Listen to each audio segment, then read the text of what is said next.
Subscribe to my channel. السلام علیکم ورحمۃ اللہ وبرکاتہ۔ بسم اللہ الرحمن الرحیم۔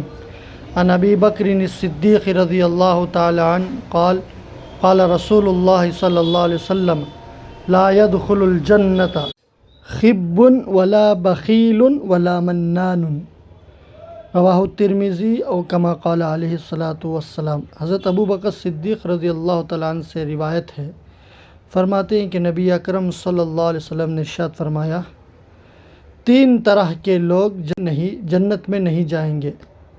ایک دھوکے باز، معاملات میں دھوکہ دینے والا، اور اللہ تعالیٰ نے مال دیا ہے تو اس میں بخل، کنجوسی اختیار کرنے والا، اور تیسرا شخص احسان کر کے لوگوں پر احسان جتانے والا۔